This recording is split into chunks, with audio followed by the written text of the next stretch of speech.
Welcome, everyone. I'm Lynn Barrett, President of the Board of Vermont Independent Media, publisher of The Commons.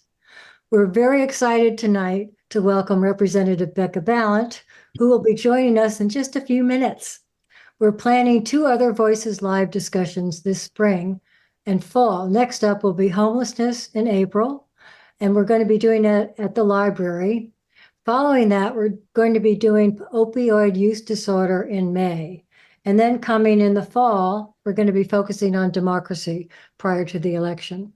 So I think, as everybody knows, tonight's subject is housing, such an important issue. So we've actually extended the Zoom to do a panel discussion following Becca's appearance. Tonight, we're planning for many questions. So we're going to ask you to please put your questions in the chat and we will get to you. Becca has been very generous and is allowing a lot of time for questions and answers. Now, let me introduce award-winning writer for Vermont Business Magazine and The Commons, Joyce Marcel. Take it away. Thank you, Lynn. Hi, everyone. It's great to see so many of you here. Now, the topic tonight is housing. I know we all have a lot of topics we'd like to talk to Becca about, but we're going to stick to housing. So, first of all, housing, as we know it, is a national problem. It's not a Brattleboro problem. And the solutions are many. In Brattleboro, we are wrestling with why are we in this mess and does it even matter? Or what do we do about Act 250? Is it hindering housing construction? Should we protect Act 250, which is the Land Use Protection Act? What kind of housing do we want? High-end, affordable, Section 8? Do we want houses? Do we want apartments? Are they in the village centers or in the fields? What are we talking about? Who qualifies for them? Housing for seniors, a very big issue all of a sudden. I'm a senior now and I'm living out in the middle of the woods on a dirt road. This is not going to be viable in another 10 years. Where do I go? There's no place in town. What about NIMBY? Not in my backyard folks who don't like change, and change is frightening. We all know that, but we're seeing it in Massachusetts where they passed a law saying that construction should begin in centers of towns, and some towns are rebelling against that law. And we're seeing in Putney, I think it's the fourth time they brought the Windham Windsor region. Thank you, Becca. Why don't you take it away, Becca? Is Airbnb really a question? Is it an issue?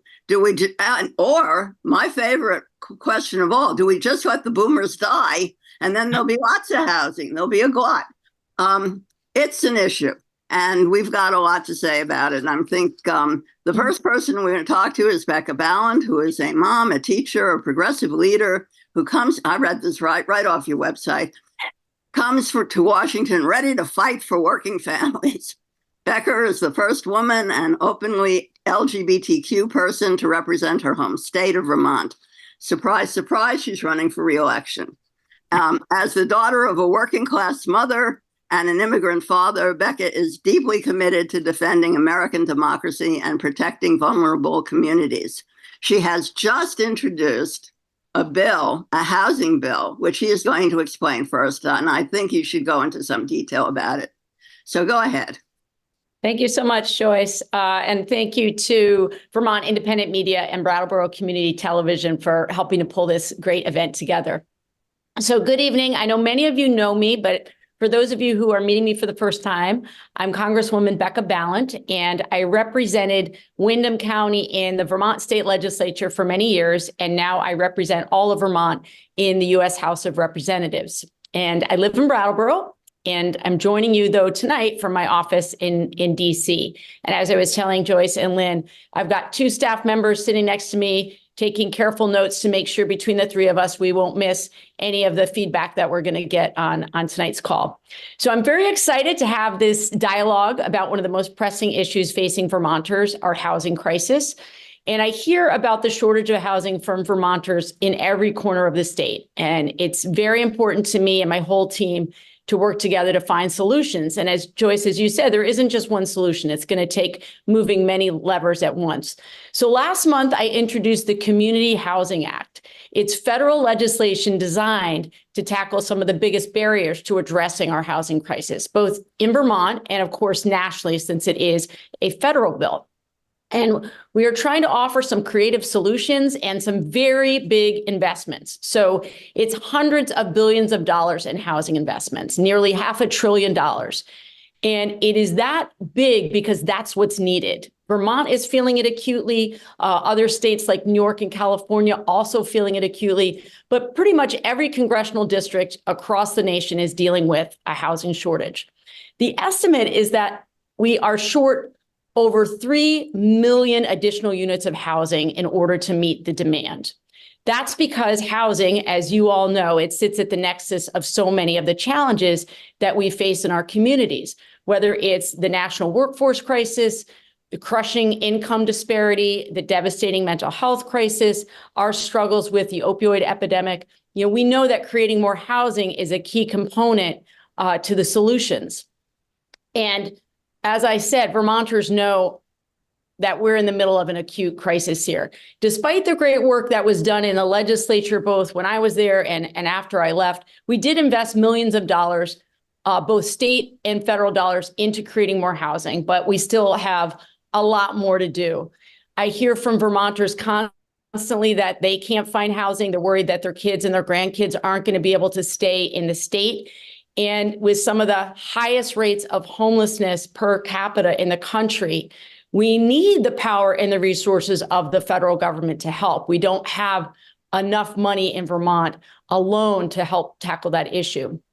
So I always like to ground the conversation in the fact that housing is the foundation upon which all of our lives are built. We have to have access to safe housing because it offers working families stability and opportunities that they need in order to succeed in whatever line of work they want to be in. It gives stability to kids. And I have 2 kids, a 14-year-old and a 16-year-old. I want to make sure they have a safe and secure home so they can thrive in school. It offers the ability for workers to move from one part of Vermont to another to get better opportunities. If the housing isn't there, that's holding them back. And of course, when we look at the mental health crisis and treatment of substance use disorder, safe, secure housing is completely at the center of getting people the health that everyone needs and deserves. So it's not just in our cities and our population centers, and that's something that's important about this bill. It's offering some solutions for rural areas as well. We know that rural Vermonters are also seeing that not only is there a reduction in housing stock because of the influx coming from pandemic and post-pandemic, but so much of our housing stock is old. Across the country, we've also seen skyrocketing rents because we have some predatory landlords and hedge funds buying up houses and rentals and then essentially price fixing, which I can talk a little bit more about later.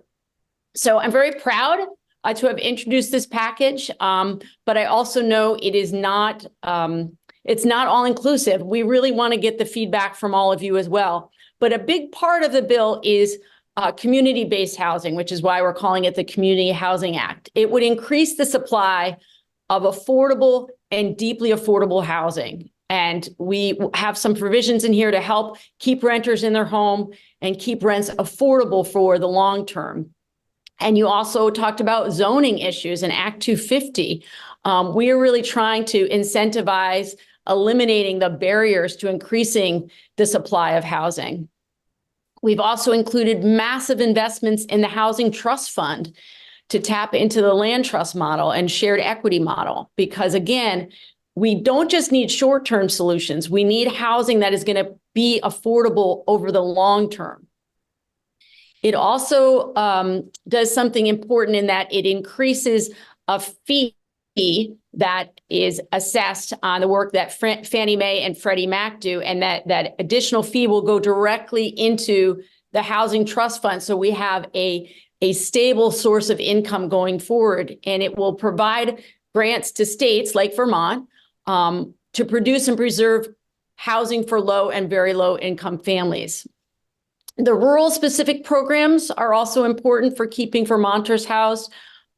As we know, rural America is often left behind. So we have to make investments at the federal level that are not just geared towards population centers. So just looking over, I want to make sure I don't get too far in the weeds because we'll get into it later. These investments are helping individuals and families, but we know that making investments in housing also help communities as a whole. So I'm really looking forward to hearing from all of you here tonight. That's why I'm here, to hear directly from you. I know government works best when we are in constant dialogue with our constituents.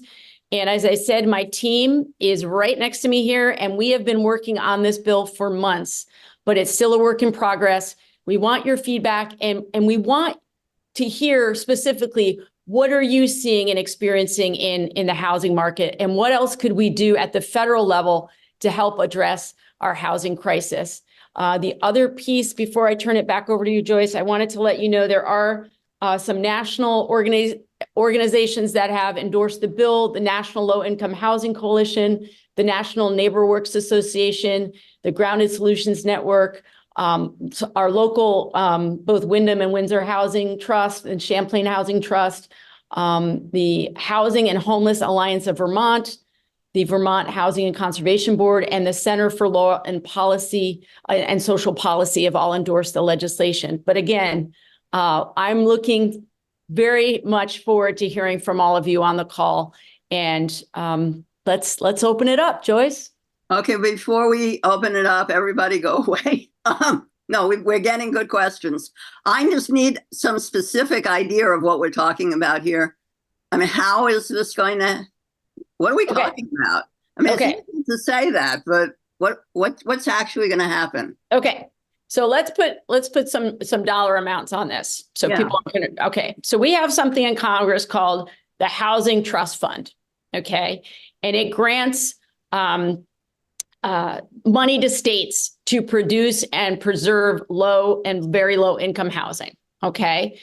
And we are wanting to invest $450 billion in the Housing Trust Fund.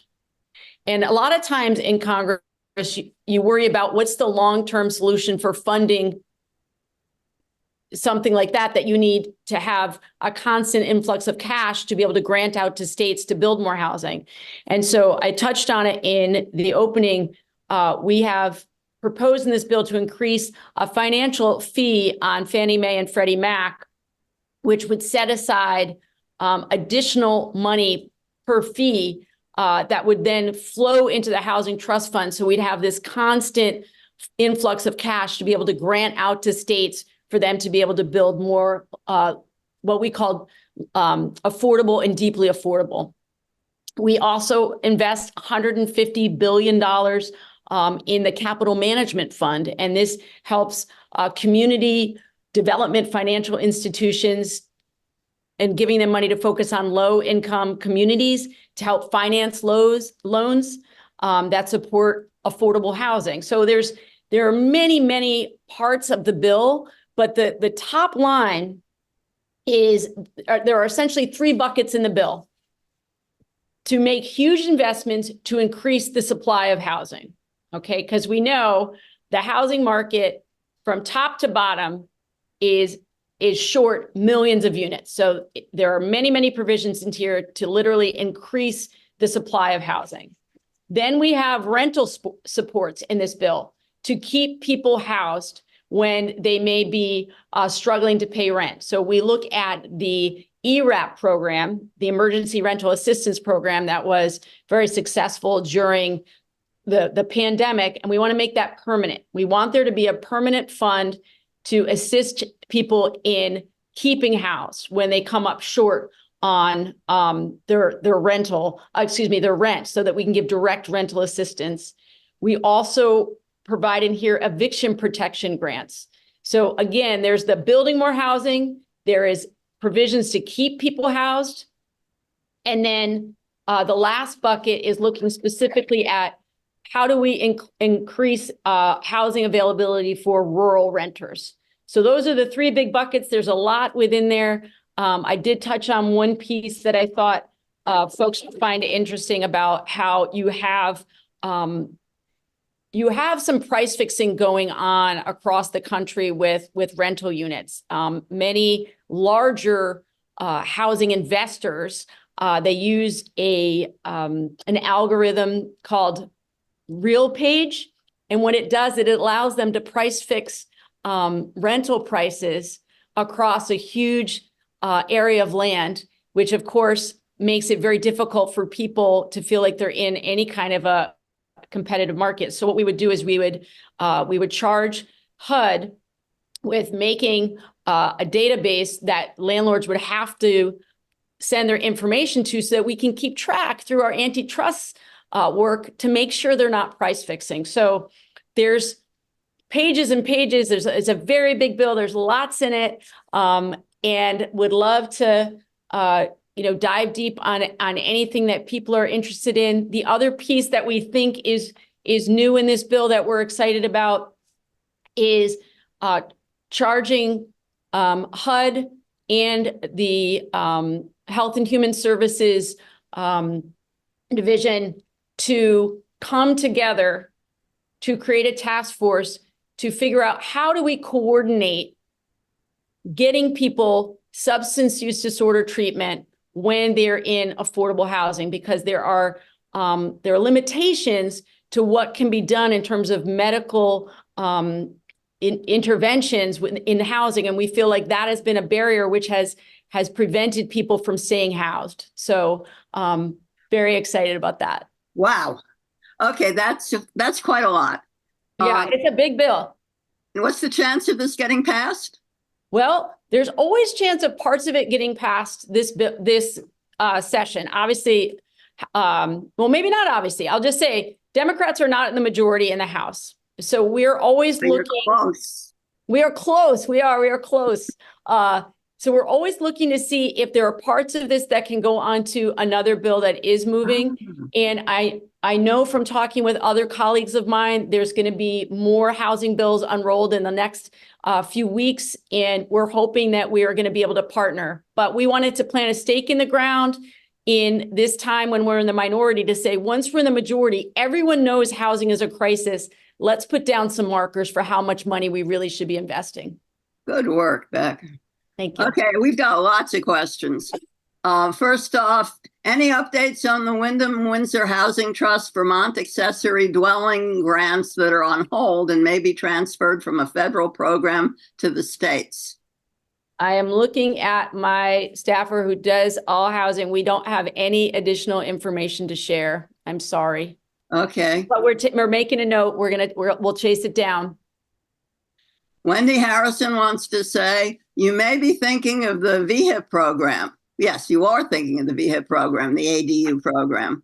That is, which provides grants for private landlords to bring units up to code. And there's actually been some action in Vermont, in Brattleboro on that program, but we haven't been able to track down enough people to write a story about it.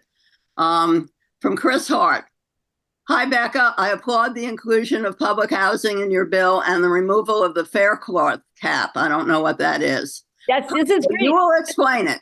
Yes, I will. We're very excited about it too. I was meeting with Matt Kent, who's on my staff. I have to just give him a shout out because he's worked so hard on this bill. And I asked him earlier, what are a couple of things that you're so excited about in this bill? And one of them was repealing fair cloth. So what that amendment said in 1999 was there was a federal cap placed on the development of new public housing. Essentially, yes, exactly. It's part of the reason we're in the mess that we're in right now. There was a cap put on how many units could be built. And so it's past time that we repeal that so that we have the opportunity in, as we are moving many levers at once here to make it possible once again to develop new public housing. Okay, well, that's good to know. Public housing capital improvements have been severely underfunded by HUD for decades. This is Chris again. Yeah. Have you considered an additional infusion of capital money to housing authorities so they can address the significant need for improvements in their very old housing? Yes, we have, and we know the need is there, and so really appreciate you making a plug for that. It is definitely on our list. So thank you.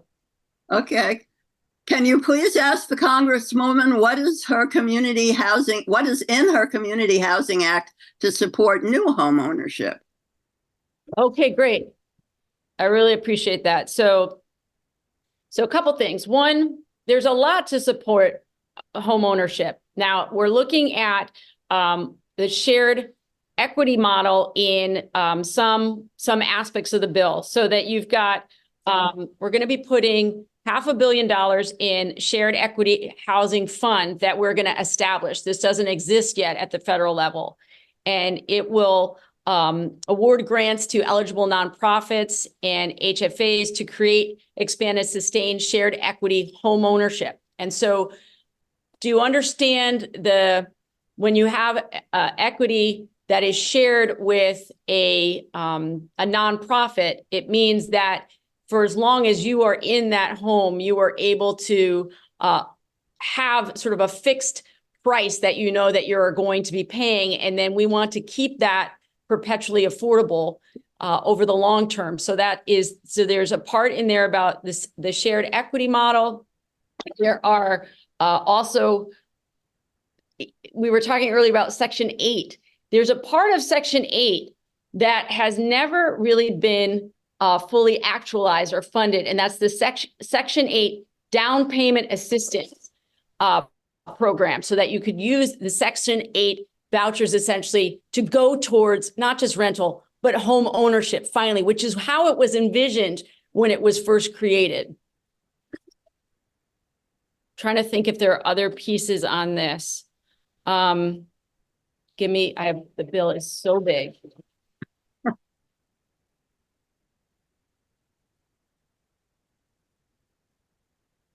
We're also, one thing that's particular to Vermont, we asked to increase the small state minimum that goes to Vermont from $3 to $6 million, so that we will have more money flowing to our partners like Windham Windsor Housing, Champlain Housing Trust. So we're constantly looking at both programs that exist now that are not fully funded, or where we can make a tweak in a program to make it work more for Vermont. Okay. You ready for another one? Yeah, the one other thing my team is reminding me of is that we also have, we want to permanently authorize the USDA multifamily preservation and revitalization program. This makes it possible for owners of houses that are multi-unit houses in rural areas to refinance and make it possible for them to stay in the business, both of being an owner-occupied residence, but also to make sure that we have those units, available for other renters in rural areas. And there is also a Section 521 in the USDA rental assistance in the USDA. It is making it possible for rural renters to stay in their homes. We want to reauthorize this program because it's up to expire. Ooh. Okay. From Chris Campany. Thanks for your work in DC on housing, Becca. Just want to note that a key issue to developing the quantity of housing that is needed today and into the future is public wastewater and water infrastructure. It is only in these communities that have it or develop it, and importantly, that have it in the areas where housing development is possible, including out of areas at risk of flooding, where housing units in the numbers needed is possible. I agree, Chris. Actually, was just talking with my Vermont staff about that last week when they came down here, and Carolyn Westland and I had a talk about wastewater and about making sure that that doesn't fall off our radar screen in terms of infrastructure investments that are needed, again, at the federal level. These are the kind of investments that were made to build, you and I have talked about this, to build the suburbs. Essentially, we need that same level of investment in rural America to upgrade water and sewer, because you're right, we can't support additional units without that happening. One thing I remember when I was talking to Chris a while ago was his idea that we kind of access Hinsdale as Vermont East and put a pipe under the bridge and send the wastewater down to the Brattleboro treatment plant. I don't know if you want to kill me for saying that, Chris, or sounded good to me. Yeah, the idea there is that the way the land lays over there is actually quite developable. It's not quite as steep. It's already impacted, already been developed. And actually, John Potter, we had a conversation with Brattleboro's town manager about having more conversations across the river. And it'd be helpful also to have conversations across the river up in Bellows Falls and Walpole, affecting North Walpole. Because there are opportunities if we look beyond our borders to achieve this issue, because we exchange roughly the same number of people each day with our neighboring states. So if we look at our area's economy and frankly where we can and should be developing housing, it'd be helpful if we did have more interstate discussions too, as well as intermunicipal discussions. Yeah, and so Chris, as you and I know, the labor shed stretches from Bennington and over to Keene and down to Greenfield, Northampton. So since I've got you here, this is an interesting conversation. What kinds of agreements are you thinking about with Hinsdale or with across the river there at Bellows Falls? Because you're absolutely right. I mean, in some ways, we are part of the same housing community and labor community. So what could that look like? But I think really it is just literally just getting the towns talking to each other about what the possibility might look like. Because as a planner, if you just look at even at the lay of the land and where it would make sense to develop housing, like, I think the Hinsdale dynamic is you've got a brand new bridge with a sidewalk going across it. You've got an existing bridge and island complex that make a fantastic pedestrian park. And then you've got the old railroad bridge. You've got 3 bridges going across. Right. Railroad bridge possibly might be able to carry wastewater. Who knows? I mean, the new one could too. But you've got the wastewater plant in almost immediate proximity across the river in Brattleboro. But if we start talking about more, not like Brattleboro's got theirs, Hinsdale, Right, but more, how would this make sense? Even just from a basic objective planning, without the politics, to start looking at what might that look like? Where might we be able to better accommodate large quantities of housing, and what would it take to support that? And how could it benefit both sides? I mean, and it'd be a similar conversation up in Rockingham and Walpole. I think it's just starting to have the conversation first. Yeah. Not designing anything, just like what are the possibilities? And that's the general idea. I don't know if it'd work or not. And of course, yeah, no, I really appreciate. It's just a concept, we make no decisions. But Well, the thing is, as we know, we are limited in places like Brattleboro in terms of where there's buildable land left, right? And certainly we haven't even talked about what happened this summer with all the flooding and how we know our low-lying areas are going to continue to flood. I certainly have seen all of the work that's going down along William Street to try to prevent flooding in the future. But we do need to think more broadly. And it reminds me that I should be in touch with our New Hampshire House members too, Annie Custer and Chris Pappas, and talk to them about, what could be included in a bill like this to make it easier for multi-state partnerships. I love that you're thinking about that. Great. Okay, let's thank you, Chris. That was great. Another question. A key issue in small rural communities is lack of infrastructure to make housing development possible. That just piggybacks right on what we're talking about. In Marlboro, the Planning Commission got approval for a village district and got a grant to study the feasibility of a community septic, but the town has no way to implement the plan. Will your bill help? So no way to implement the plan because of capacity, because of money, just so I understand. Edith, you want to kick in here? Yeah, I'm sorry, I couldn't unmute before. This is Edie. It has to do with money. Yeah. And not knowing how to apply for grants or whatever. It's a piece of property that's very feasible to do a community septic. Okay.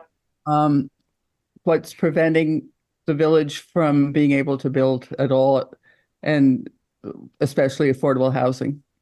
And so do you have a price tag on that or ballpark?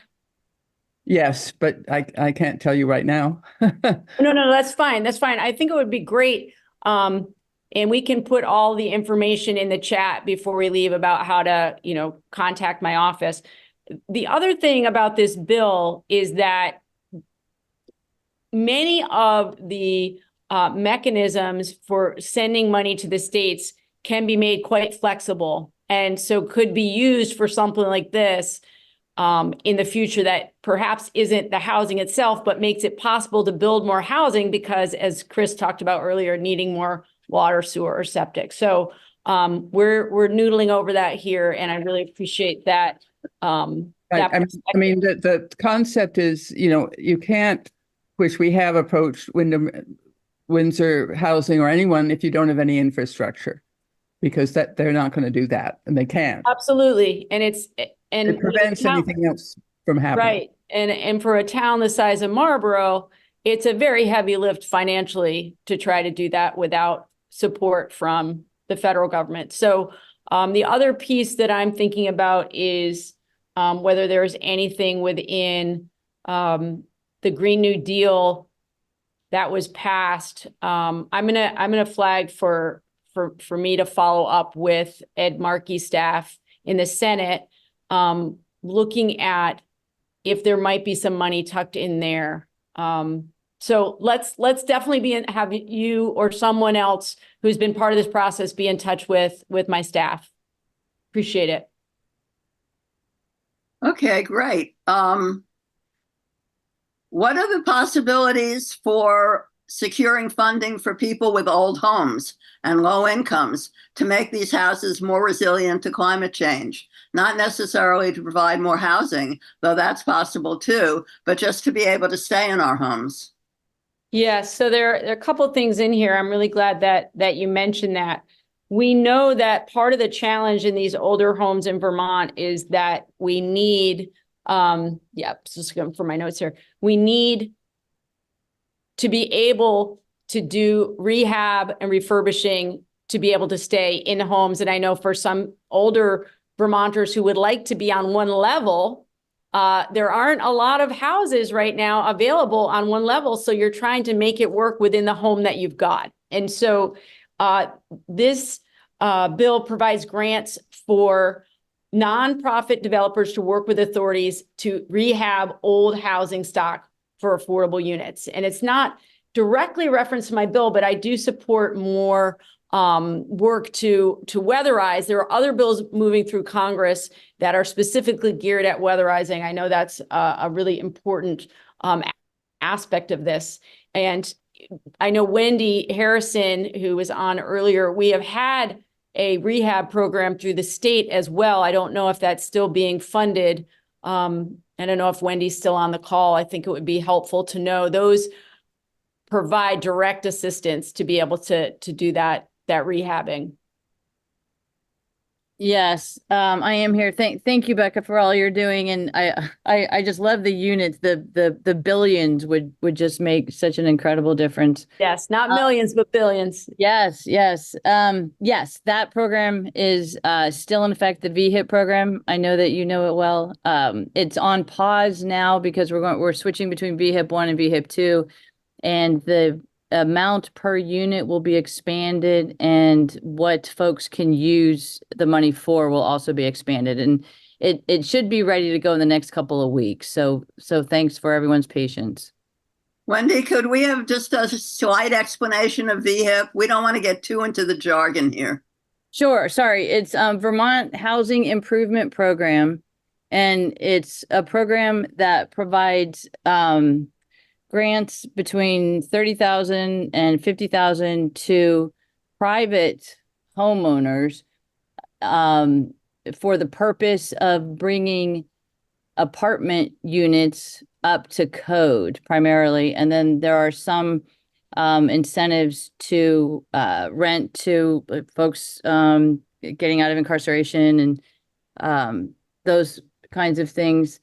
But it's a really effective program. And in terms of cost, when the state gave us an update on the price we were getting updated units with an average cost of 36,000 per unit, which is a tenth of the cost to the public sector when we do other types of housing. So it's a really important part of the puzzle. We won't get everywhere because, with this, because it's one unit at a time, but it does preserve the character of the community too, especially when it's used in the historic downtowns.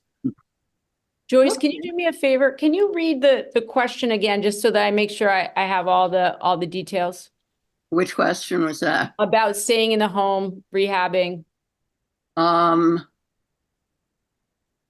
Because I'm trying to deal with Oh, a that's whole fine. questions. That was the Marlboro question, and before that was Chris. We got that.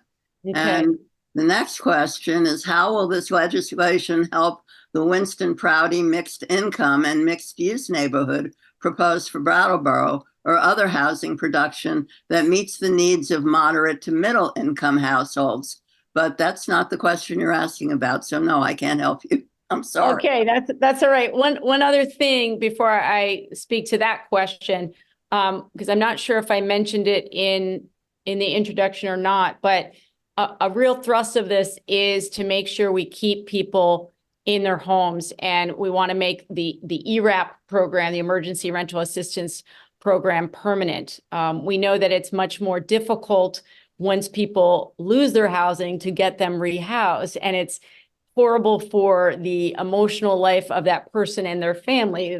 What we want is direct assistance to people to be able to stay housed. And so what I'm hearing from that previous question is there may be also an aspect of this that is about individual homeowners who are elderly, cannot move to a one-level house. Yeah, Joyce, yeah, you're like, yeah, I'm looking at you, kid. Is there an opportunity to have some other part of the bill? Yes, elevators. Just bring elevators. Yeah, that is what Bill. You could call it the Joyce Marcel Amendment. Okay, I love it. And so they were just asking me about the Winston Prouty. Yeah. I know that it again, or did you get it? Well, no, I think I got it. And Okay, the short answer is this. I am in constant communication with Chloe Leary about— She's on this call, by the way. Yes. And actually invited her down for the State of the Union because of her really innovative approach. And so we're going to continue to try to find, whatever support that we can for that particular project. We're focused in this most specifically on the issue of affordable and deeply affordable housing, because we know that the housing market is the whole market. And when you increase units in any part of the market, it helps everybody within the market. And we know from the homelessness crisis in Vermont that we do need more affordable and deeply affordable. And yes, and more market rate. And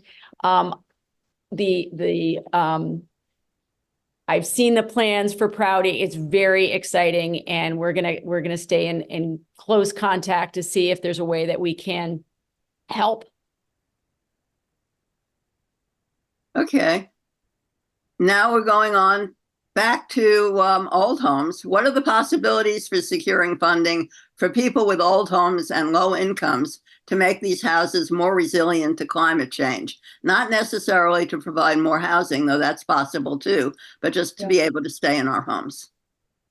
Yeah, so that's covered that, but let's do it again a little. Yes. So there isn't anything specifically in here related to climate adaptation, though that's incredibly important. And what is one of the best parts of this bill, in fact, with the Housing Trust Fund, is that the grants that go to states are incredibly flexible, both for the Housing Trust Fund, for the Capital Management Fund, a bunch of these programs, there is flexibility that states have. So it could be that within that, the state could create a mechanism for just that. But I do know that in terms of dealing with climate change and weatherization, that is definitely something that's going to be dealt with more in some of the other bills that my colleagues are introducing. We were really focused on low and deeply affordable housing because we know that there's an incredible need. But I'm hearing from this gathering tonight how many people are in homes that really aren't meeting their needs. And certainly as I think about it in my house, we did a whole lot of work re-insulating the house because we felt like all the heat was just going right out all the poor seals on the windows and most of Vermont is like this. We have a lot of old housing stock, and I'm seeing based on this call that there's a need for another program specifically geared towards that. We also are in the middle of climate change as well, although not as drastic as California, and we're not on fire, but we have a lot of water damage, a lot of trees falling down, a lot of power lines, a lot of power lost. The climate change is affecting Vermont. Oh, absolutely. Absolutely. We saw not that. only flooding, it's people who are, well, we are everywhere. Yes, and there are people who are moving to Vermont because they're trying to escape the wildfires. And yeah, I've met a number of these people. And so it is, as you say, it's not coming, it's already here. Right. And a lot of people are moving here because we have water and they have drought, but we may have too much water in a couple of years. And we're all learning how to deal with this. Okay, here's a good question that I would ask myself if I hadn't thought of it. Please talk about the problems caused by the need for housing, the labor required to produce the housing, and the need for education to build and renovate housing to meet energy standards. And I'll add on to that the fact that finding a plumber, finding a carpenter, finding somebody to do work on your house is incredibly difficult right now. Yes, we're caught in this terrible cycle. And I talk to employers in every industry across the state saying that they are they're short labor, but they can't bring people in because there isn't housing available. And so I completely understand it's very difficult to get a plumber or an electrician, absolutely. And yet these are really great jobs, and we need to be training young people who are interested in these jobs. But you're right, it's completely connected that the housing stock isn't there. And I was just talking with an employer up in Chittenden County. They did a final, set of interviews with somebody who was very excited to move here to work on a very exciting technology project. And there was no housing, so they decided to go elsewhere. And so it's high end, it is service workers, it's across the spectrum. I know I've heard that from restaurants across the state as well, that they're having. I had that conversation with the director of Brattleboro Memorial Hospital the other day. Yes. Doctors, nurses, phlebotomists, same thing. Exactly. Okay. Someone named Anna Marie says, it's very exciting. Thanks for all the work. 3 exclamation points. And then Margaret says, hi, everyone. Thank you for having these forums. Families whose incomes are above the many low-income programs needs to be addressed. Joyce mentioned the boomers. There are many of us with houses that could sell in a matter of days, but where would we go? Exactly.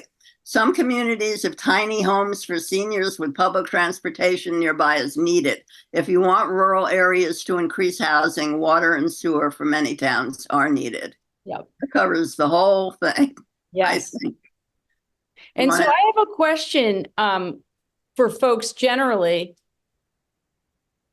One of the struggles that we've had in Vermont for years in trying to build new housing is that when it comes right down to it, people don't want more land developed to build more housing. And I'm wondering how that may be showing up in Windham County and how that impacts this conversation. What are you saying exactly? What I'm Downtown, saying, you mean, or out here in the boondocks? well, I'm saying I travel around the state, and everywhere I go, people say we need more housing. And almost in the same breath, they say, yeah, but I don't want it here.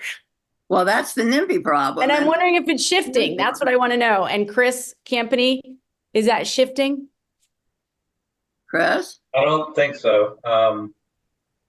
Because the conversations I have with individuals and, in meetings with towns and others, you'll hear, the same simultaneously, the cry for the need for housing, but we don't know who will move in there if we build this housing. And it might be people that are going to bring problems with them that we don't have. And this is not unique to Vermont. I've experienced it in every state where I've worked, which is a few, and every jurisdiction. And there's so much fear over change and not knowing who might move in that people will then kind of sabotage the availability of homes for themselves, for their children, for their parents, for their neighbors.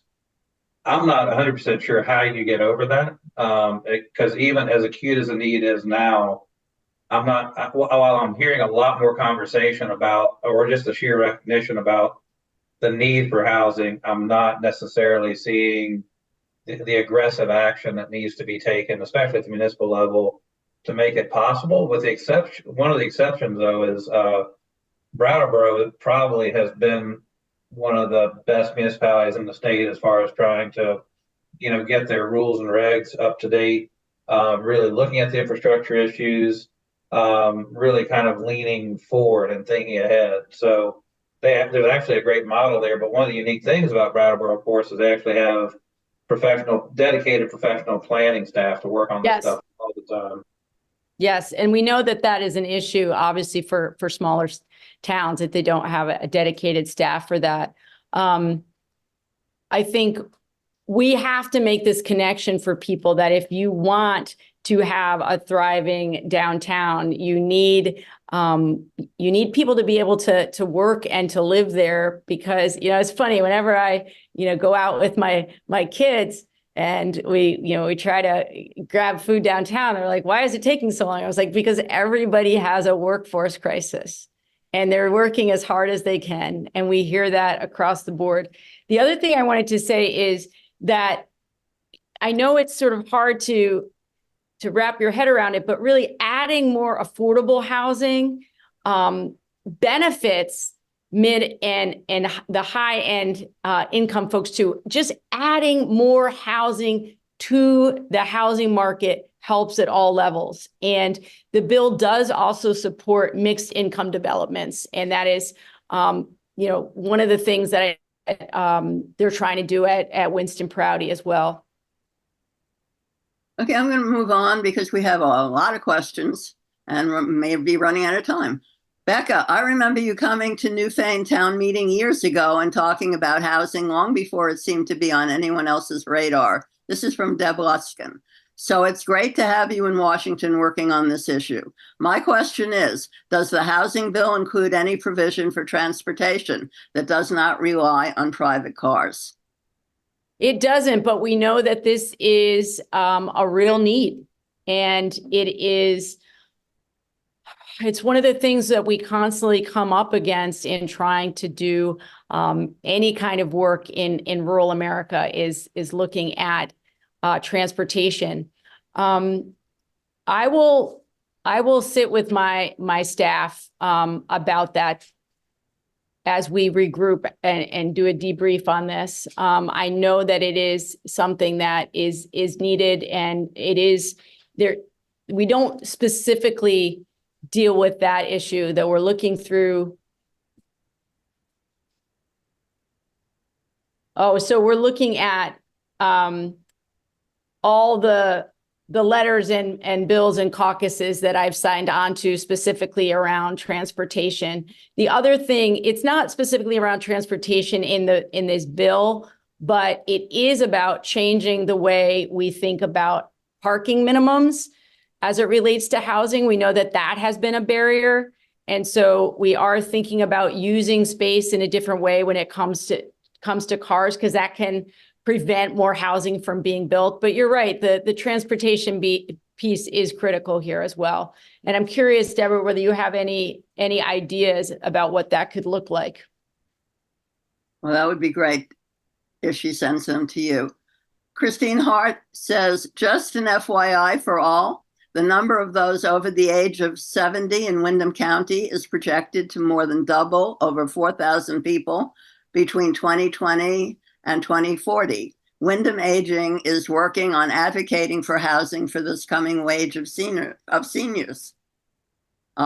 Yes, well, Chris, we're hoping that once Becca goes, we can hear from you about that. I'm interested in that, certainly. Yeah, that's exciting. And I don't think my staff has talked yet with Wyndham Aging, but I think that would be a really fruitful discussion for my staff to have, because this is a real concern. And as Deborah said earlier, I have been talking about this for a long time, and I've been very concerned about the issue of seniors needing other housing supports, other housing that works for them, and there's nowhere for them to go. They want to get rid of their big rambly house that is drafty, and they're spending so much money on the heat, but there's literally nowhere to make that lateral move. So I've flagged that for Matt, and we'll follow up with Wyndham Aging. Yeah, that's a very important one, she says. And can I have that statistic one more time? Sure. Because it was quite The number of those over the age of 70 in Windham County is projected to more than double, over 4,000 people between 2020 and 2040. Wow. Okay, moving on. We have the Rich Earth people saying, in response to the wastewater question, our region has the good fortune to have additional expertise about the most promising innovations in wastewater. Rich Earth Institute and Brightwater Tools work locally, but also nationally and internationally. Our technologies are going to Europe first because they are ahead of the US, but Vermont housing could be facilitated by one of the solutions that we're aware of. Some of those solutions, we represent the technologies being developed in other places. And what they're talking about, in case people don't know, is reclaiming urine and using it for fertilizer. That they've had very great success with that on farms here. So, and it is diverting that out of the waste stream as well. Hello to my friends at Rich Earth. You guys do an incredible job, and I really appreciate you putting a plug in, because as we think about housing in the future, you're right, that needs to be a component of the way that we think about waste as it relates to housing as well.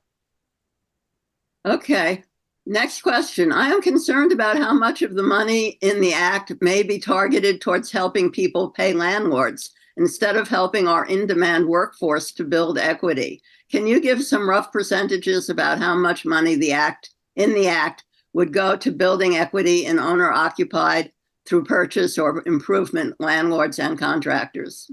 Yeah, so the rental assistance program is not a significant. I mean, there is a significant amount of money in here, but when we're connected to the rest of the bill, it's not. So the rental assistance program is an investment. Again, remember, it's federally $3 billion over 5 years, where you look at the amount of investments that we're putting into the Housing Trust Fund, the Capital Management Fund, and the Home Investment Partnership. We're talking about nearly $500 billion.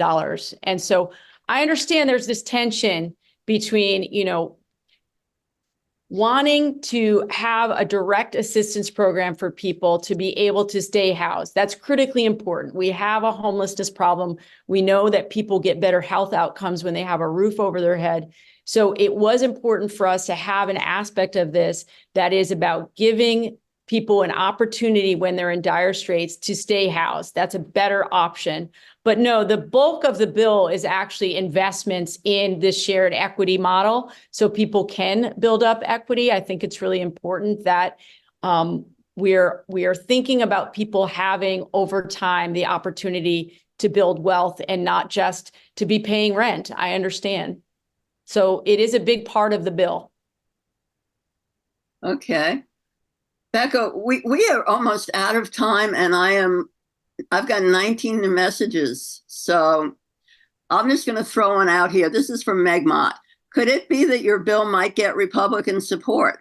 There are Republicans in Congress who have expressed concern for affordable housing in rural areas. Yes, and actually, I'm so glad you mentioned that. I am part of I do a lot of bipartisan work. One of the caucuses that I'm part of is the Bipartisan Rural Healthcare Caucus. In our last conversation in the caucus, I brought up the issue of that housing actually is a kind of healthcare, that we know that we cannot have great healthcare outcomes for individuals and families if they're not safely and securely housed. And so I do think there's a lot of opportunity. And I actually was talking with the ranking member on the committee that specifically deals with housing and some of the other longtime members of that committee. And they said, yes, that this is something that cuts across every congressional district. And there is an opportunity. And, I'll just be honest, I think the opportunity is going to come hopefully when we flip the House, because what we saw when Biden had the House of Representatives, we were able to make an infrastructure bill that was, billions of dollars of investments. I think we need to do a similar thing for housing, and I think we will bring some Republicans along. Excellent news. Good work. Okay, one more question, and I'm afraid they're going to take you away, whether I want you to go or not. That's generally how it works, yes. Do all these bills take Vermont residency into consideration? I am concerned about the LLCs and out-of-state county entities that are buying up properties and investments to provide STRs, short-term rentals, I guess, for tourists, rather than using these homes properties for Vermont residents and families. Right. So remember, a lot of this is going to organizations in the state and state government that understand where their money needs to go. This is not going to be used to fund conglomerates coming in to buy up housing. In fact, I don't know if you were on the call earlier, we have a part of the bill that is dealing specifically with price fixing in this situation with multinationals buying housing. So we are also doing something that you'll be interested in, a study on the practicality and the economic effects of taxing specifically second homes and having a federal fund that is fed into for creating more housing for others by taxing second homes. So that is a part that I know a lot of Vermonters are excited about. It may not be a part that my Republican colleagues are excited about, but we're always looking for an opportunity to have a fixed funding stream. And I think there's a case to be made that if somebody has two homes, perhaps they should be paying into a fund to help others have one. Just saying. That's a quote you could embroider on a pillow, Becca. Yes. Okay, well, I wish we had more time, but I do need to go. Joyce, thank you for hosting me. Again, I want to say I really appreciate the feedback. We've been taking notes over here. It's a work in progress, and I'm working with many members of Congress who also are working on housing. We know this is one of the most important issues for Vermonters. So thank you for the time. Thanks for the invitation. Okay, are you seeing the chat over on your side? Any of you?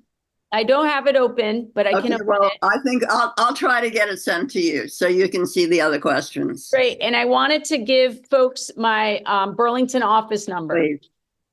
So it's 802-652-2450. Once Okay. again, 802-652-2450. Fine. Thanks so much, Becca. And thank you. Thanks for joining me, everybody. Thank you. And remember that we are going to continue for another half hour after we lose Becca. So hang in there.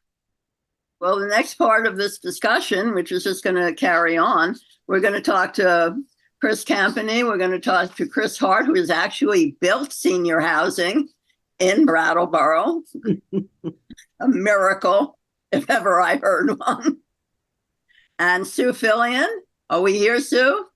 I'm here. Explain to us about Brattleboro and exactly why we're so far ahead. That would be interesting to hear. And we also have Josh Van Nest, who does modular housing and has some interesting things to say about that. So let's start with Chris. You probably said everything you were going to say. Do you have anything else? Well, Joyce introduced Craig too. Craig was also key to read about. Craig, I'm sorry. So the great panel that you guys have pulled here, myself excluded, but I mean, you've got, you have some real stars here, not just the Brattleboro area, but within the state of Vermont, what all these people are doing, what they've done, and the innovations that they're doing, and everywhere that they've worked, whether it's the housing authority, whether it's redevelopment of property and work that Craig has done, whether it's innovation and cost savings and efficiency that Jason's doing, the forward-looking work that the Brattleboro Planning Department has been doing. It's really important. And I would say also the Commons, the fact that you guys are still here and supporting this is awesome. So just from where I sit, so Windham Regional Commission, we we serve 27 towns in Southeast Vermont. It's the 23 towns in Windham County, Reedsboro, Searsburg, and Winhall in Bennington County, and Weston and Windsor County. And we assist towns and effective local governments in collaboration and collaborate with them on regional issues. And I've worked in a number of other states, including Orange County, New York, in the wake of 9/11, Calvert County, Maryland, and I've also worked with the federal government in D.C. And also Mississippi and Louisiana. One of the challenges we have in not only Vermont but New England is the fact that it requires these really small geographies, these tiny towns. By any measure, they're pretty small. Even Brattleboro, our biggest in our region, Brattleboro is the largest town with a population of around 12,000. Our smallest town is Somerset with a population of 6. It requires towns to really make a lot of major land use decisions, including whether or not to have a town plan, whether or not to have zoning, and whether or not to do things like infrastructure investment or investing in the infrastructure they've already got. And this requires a lot of political and operational capacity that, a lot of these towns don't really have a strong tradition of doing. And there's nothing wrong with that. It's not that they've done anything wrong. It's that, they've always, a lot of them focused on roads and those kinds of decisions, not necessarily how do we develop housing.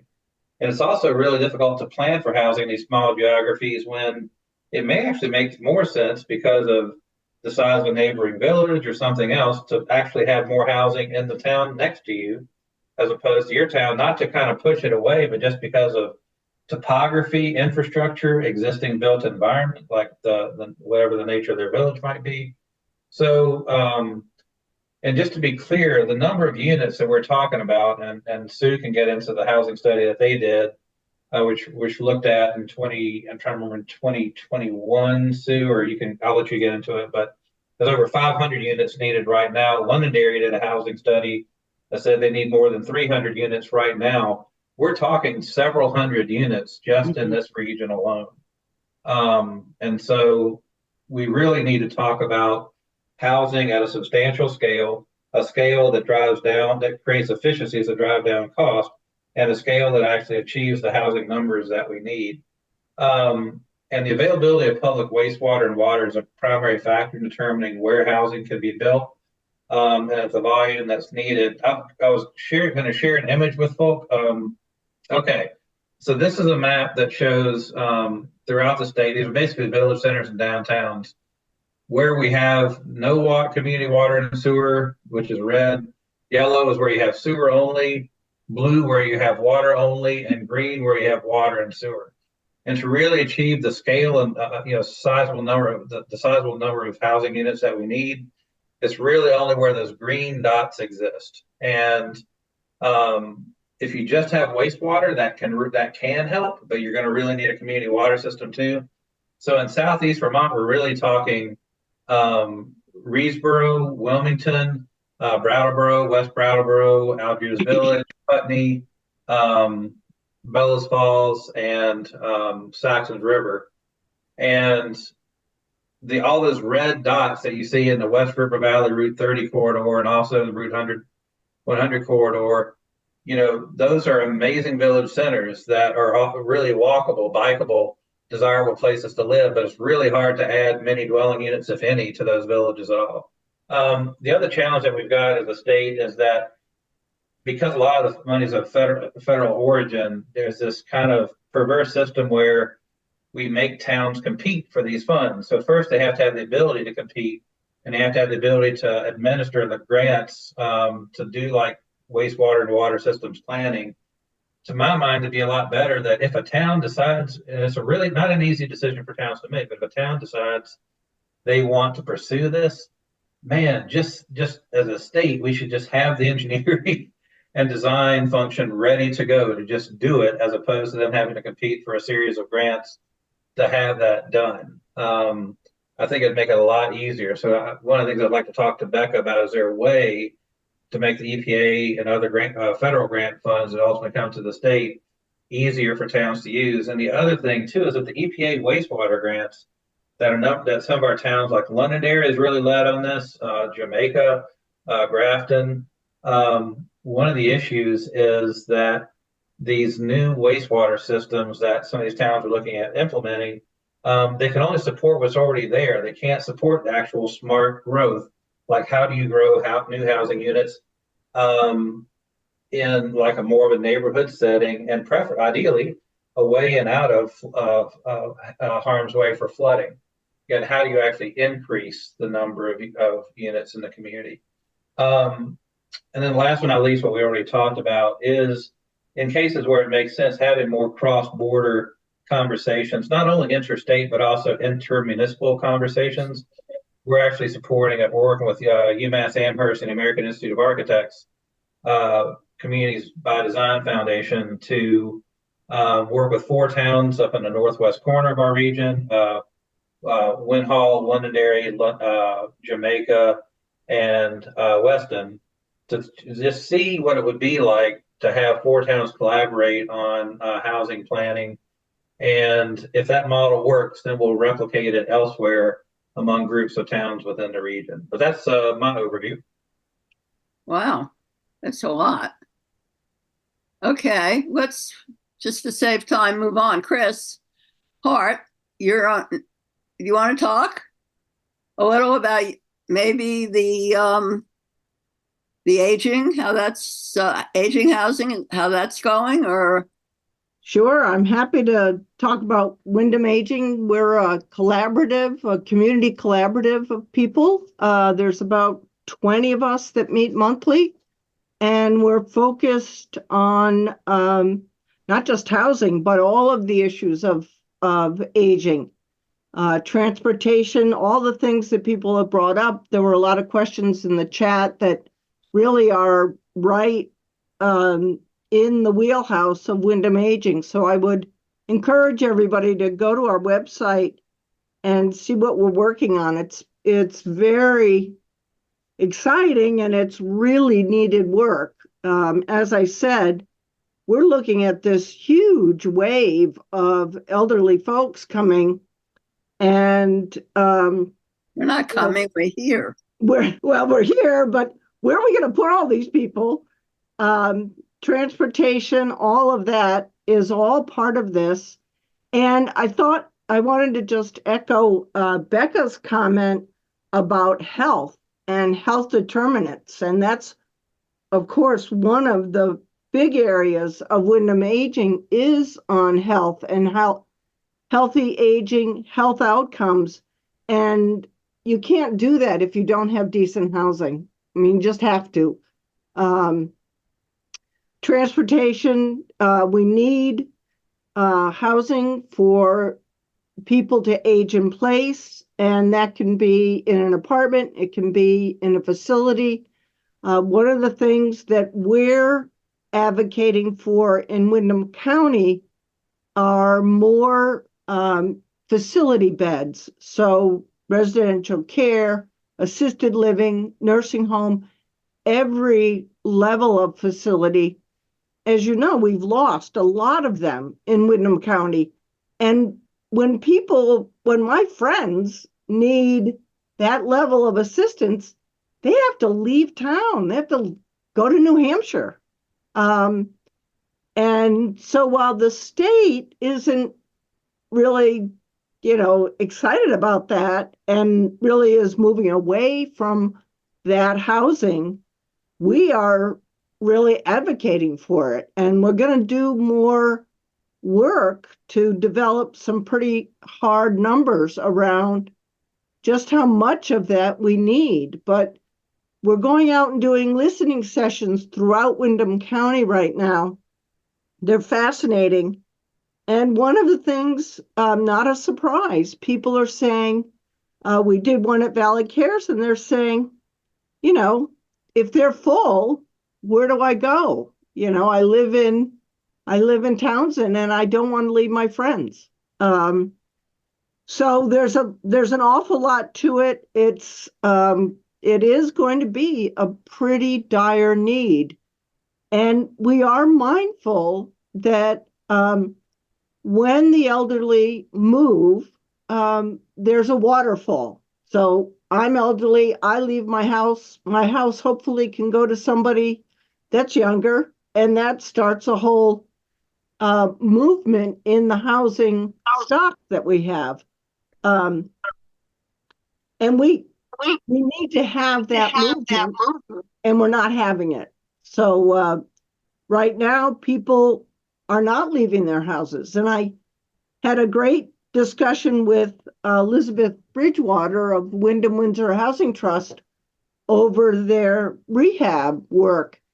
And she said that one of the barriers is certainly the trades and those issues that were brought up.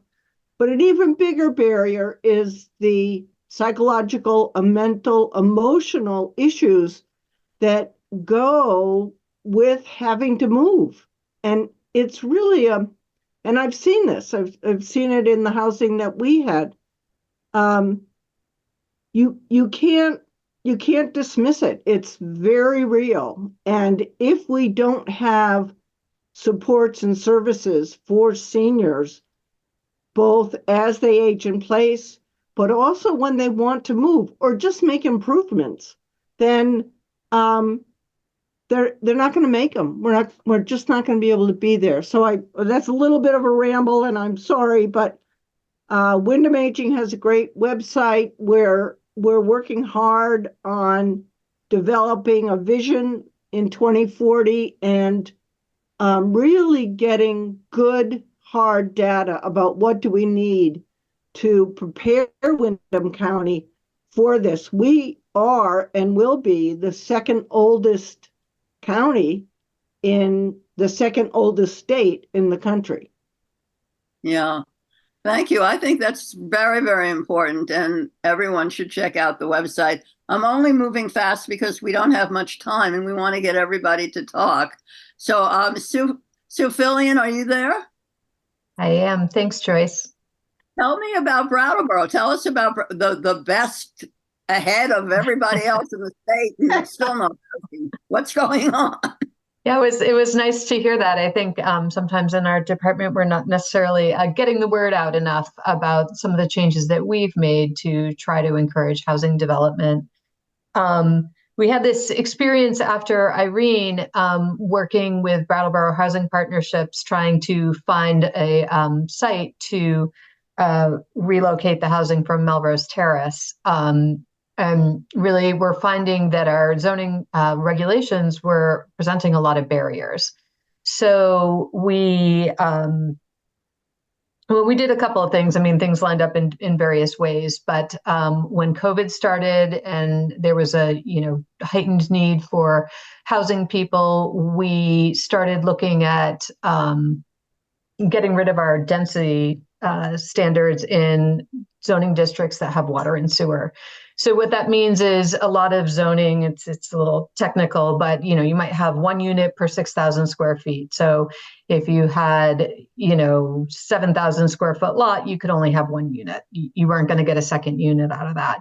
And so we realized that we had kind of all these artificial regulations that were kind of holding things back, when really what most people were concerned about was the form of the housing. So whether it had 2 units in it, 4 units, it didn't really matter, as long as the kind of the pattern of development was the same for the neighborhood.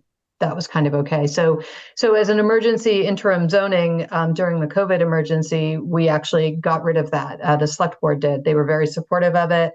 That was one of the first changes, and that we went along with that for a couple of years, and we're like, the sky didn't fall, so let's go further.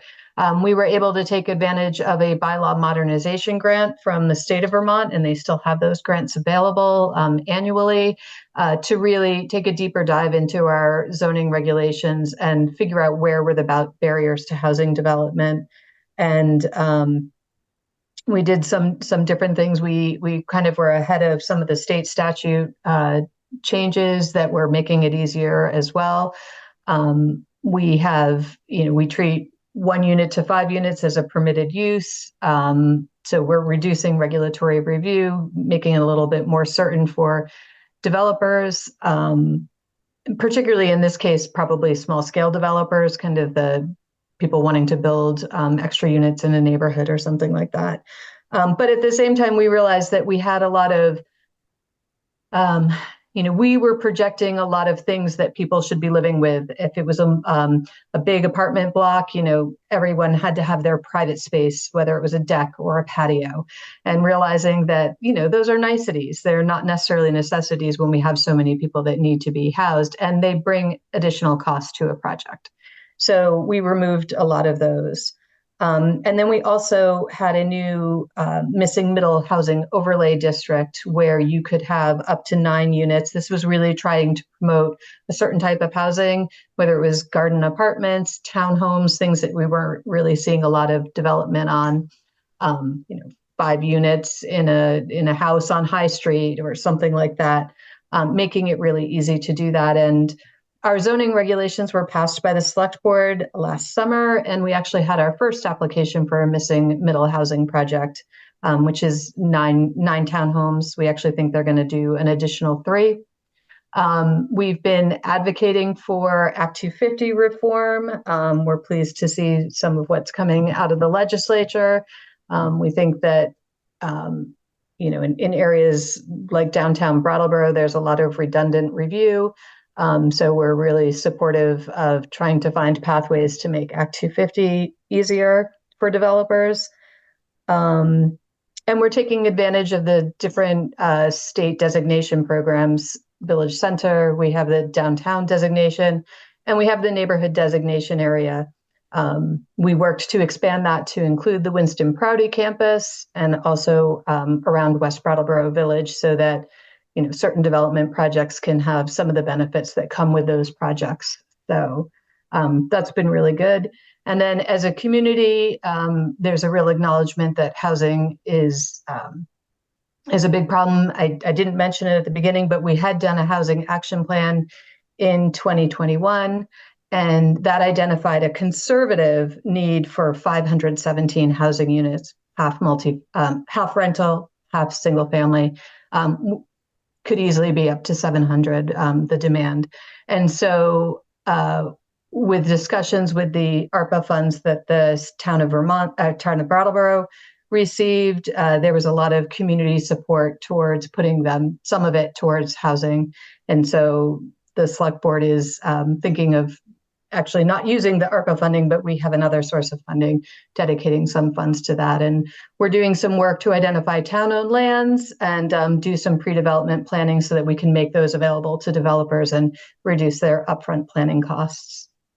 So there's more that we can do, but we're interested in looking into parking reform. How can we get more housing on Putney Road, and doing more outreach with property owners? But we're pretty excited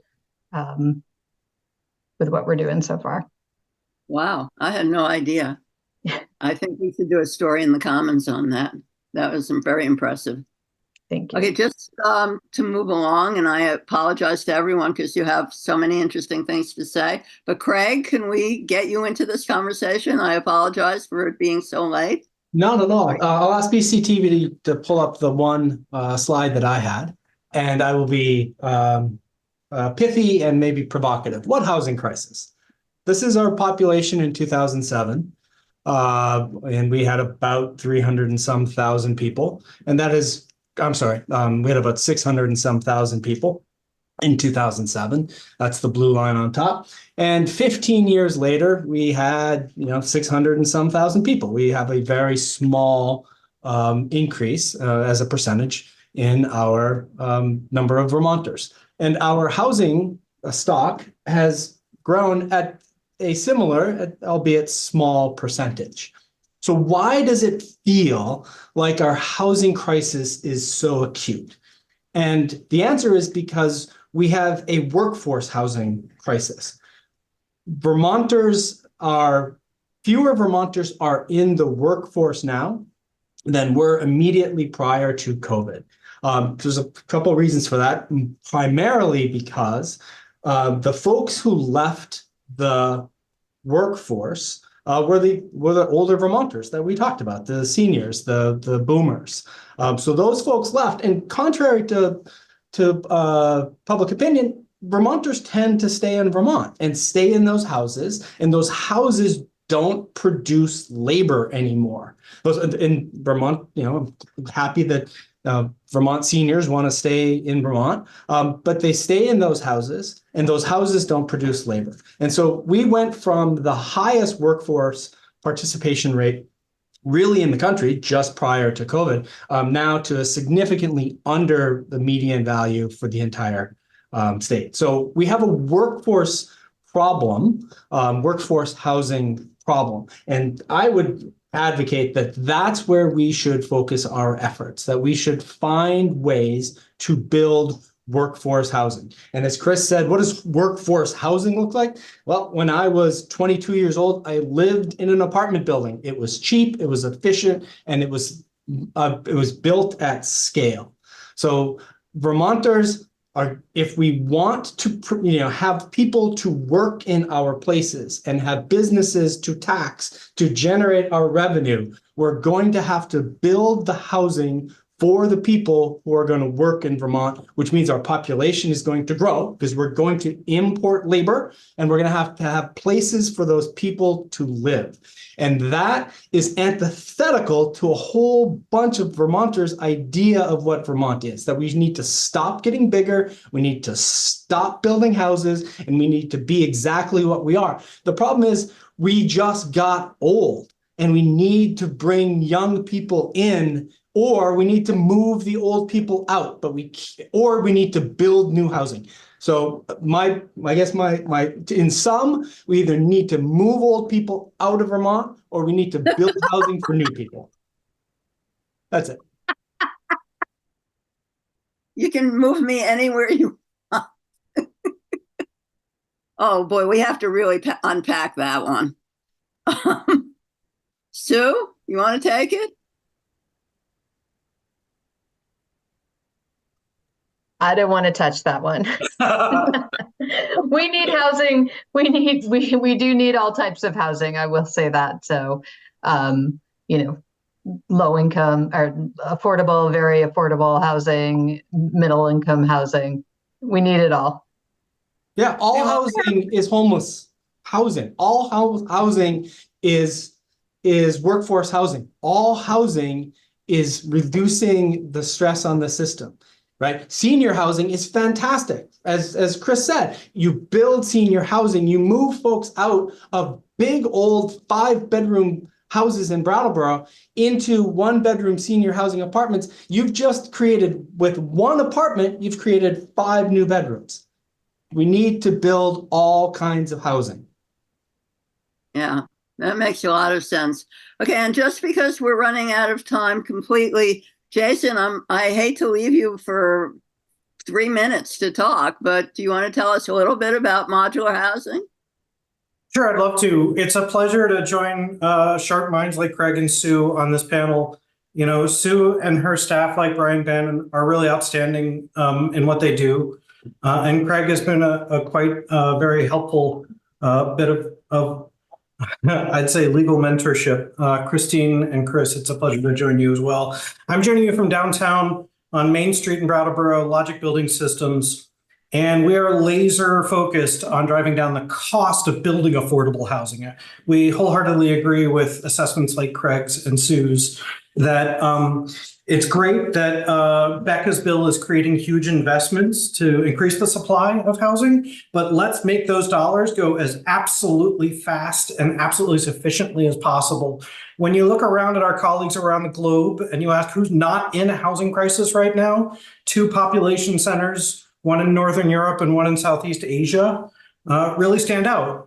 And what they've done over the last 50 years is they've adopted offsite construction practices. They're building literally modular components of housing in offsite factories, things like bathrooms and kitchens. And they're very efficiently transporting them to job sites to plug in. So what I'd like to just tell you in about 2 minutes is about 2 projects we're running right here out of the laboratory in Logic Building Systems. The first is I joined you as a tenured professor at New York Tech, where I run the Center for Offsite Housing, and we are promoting and even drafting the first standards for how modular kitchens and bathrooms would plug into a host building. If you think about what USB standards, the USB plugs did for computer peripherals in the 90s and aughts, standardizing how we put in, thumb drives, hard drives, printers, and what else. We can do the same thing for how we build housing, in especially low-income housing and affordable housing in America. Logic is a proud partner of the New York Tech Center for Offsite Housing and promoting those standards. The second thing we're doing right here in the laboratory is perfecting the first modules that will conform to those standards. So what we're doing here is creating essentially a kitchen in a box, a utility room in a box, and a bedroom in a box that act more like an appliance that you would plug in, say, the same way as a dishwasher into new and affordable apartments, condos, and multifamily housing. And so all are welcome to drop by and take a look at the prototyping we're doing here. But we're really trying to learn lessons about how to increase the supply of housing and to minimize the amount of on-site labor, which is the most expensive labor almost in our entire industrialized ecosystem here in America. By pushing connections into a controlled environment and minimizing the number of connections that we make on job sites, we get more efficient. We also get more green, driving 30% of waste out of dumpsters on job sites and driving 40 to 60% less CO2 to produce the same kitchens and bathrooms. We're very excited to share that vision with others. Please drop by anytime you'd like to discuss it more. Jason, can you describe, this is a modular home in Maine. They are building a number of these homes, apparently, if this works, for homeless and low-income folks. And Jason, you can describe, it's something to do with cement, correct? I don't know this particular project with specificity, but I do know that there's about 3 different ways that we're trying to introduce industrialized processes like the one we see here on the screen on a job site. 3D printing homes essentially takes a lot of the labor, the human labor, out of job site weather conditions and whatnot. You can set up a 3D printer, like I believe how this was made, to extrude. It's called rapid deposition printing, but to extrude thin layers of concrete. And you just need 1 or 2 laborers to put in formwork for the windows and doors. This is a major piece of making both sustainable housing because you can make nice thick walls with lots of insulation this way. But also, you can set that printer to go 48, 72 hours and realize a whole series of homes very efficiently. It's a piece of the puzzle.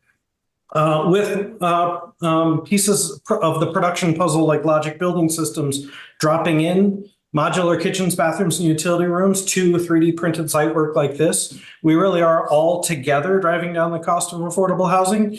And that's really the thread that's been tying together so many of the questions we've seen today. It's not that we need to drive more money to drive up the supply of housing, but we have to get better at how we make housing. The way we make housing has essentially not been updated in 100 years, putting studs up and then pipes and electric. And if you think about the automotive history, the history of the automotive industry, it's had 2 revolutions in those 100 years. So we're really just updating, with all these examples, how to update a 100-year-old means of production. David Newmeister, the number of young workers below 40 in Vermont is going down every year and will continue to decrease for the next 20 years at least. We need the BDCC and others supporting an immigrant push with housing for them. Agree. Yeah, I mean, Lynn, that follows national averages. The construction industry is in a labor crunch, and we are essentially reaping the rewards of sending a majority of our young people over the last 30 or 40 years into white-collar jobs and undergraduate degrees and away from the trades. It's wonderful that Brattleboro specifically has a trade school attached to its high school, and we end up, unfortunately in Vermont, training some of New York City and Boston's best electricians, plumbers, and other tradespeople. They just, find incredible opportunities in urban centers. And so not only is David right that we face a long-term durable trend of fewer tradespeople serving our aging housing here in Vermont, but it creates a critical need to update the way that we realize and build housing with less labor. And I think, basic high school economics, when prices go up, it's because demand goes up and the supply is going down, is really what's driving a lot of what we find in Becca's legislation. And the response is up to us as a community. I'm very interested in this conversation between Martha Gossage and Craig, that you're out of touch, Craig. I know you and I only know not the first time I've heard that, Joyce. I'm not sure that I'm not surprised, but I didn't see that you were saying anything particularly unusual. It sounded very right on. What was the deal? Why does she say you're out of touch? I don't know. I'll defer to Marta on that one. I will say, as a coincidence, I am the president of Brattleboro Development Credit Corporation, and we believe that housing is economic development, and that we need to dedicate our focus and our resources toward adding to our housing stock in Windham County and in the communities that we serve. And if we build it, they will come, and actually they're probably already here, right? We see that in kind of substandard housing doubling up, and other accommodations for the lack of housing in the community right now. So I think there is some labor that's in Brattleboro, and we need to find housing for those folks.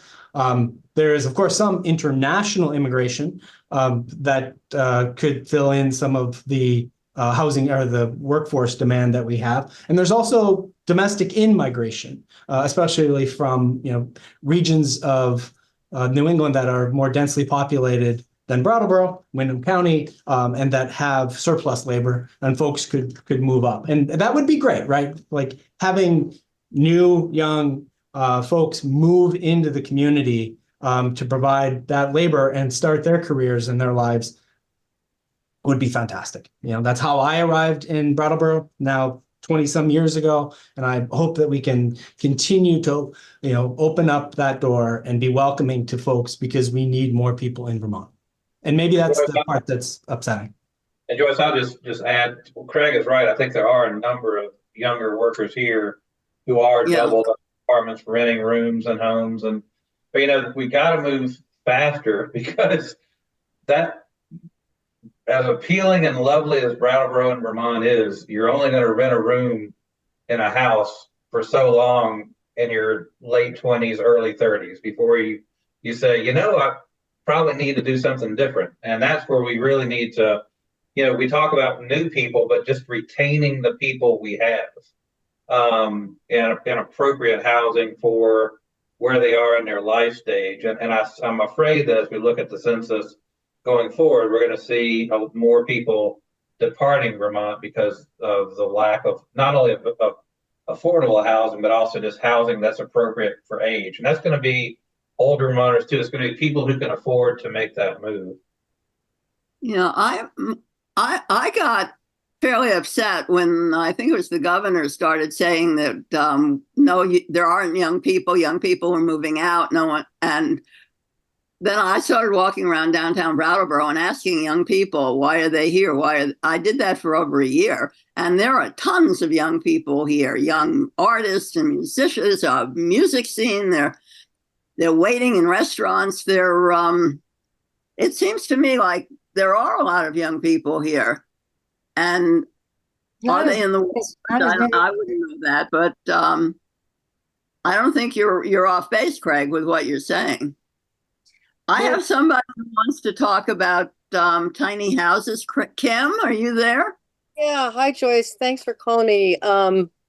This is Kim from Rich Earth Institute and Brightwater Tools, and I have a lot of young people that work with me, by the way. So I have a real sense of we are employing people who are trying to move here. I just want you all to know that in February we received our first container shipment from Australia. And here we are at Brightwater Tools being the U.S. distributor for a wonderful composting toilet that is specific to tiny houses. It's got a beautiful porcelain commode and it has a 17.5-inch bin underneath that can be used. And at the same time, Rich Earth Institute has the country's first permit from our state regulators to do secondary composting of solids from toilets, which means that if you put a tiny house village together using these kinds of toilets, that we have the capacity to do the secondary composting at our site. And we already actually have 3 people using our service model to come and collect. So we have trucks to come and collect. And I'm just bringing that up because that's a very low impact solution. It's a different kind of scale of what people are used to in wastewater solutions. But I'm thinking we're going to sell a lot of those all over the country, these new tiny house toilets, and just to let people know that they're there. Thank you. We have a lot of people thanking us for doing this. That's always gratifying. Lynn, I think you should take us out. Okay, I think that's good. Thank you, everybody, for coming. If you like programs like this, and we do for sure, it would always help to get a little donation to go to our website, and $5 or $10, we'll take it. We'll take any of it, of course. We do have a lot of big ideas, and sometimes it takes a little cash, which we all know. So thank you, everybody. Thank you, our panel members. And look for us again for a special event in April on homelessness, and it'll be at the public library. And good night and good all. Thank you. Good night, everyone. Thank you very, very much.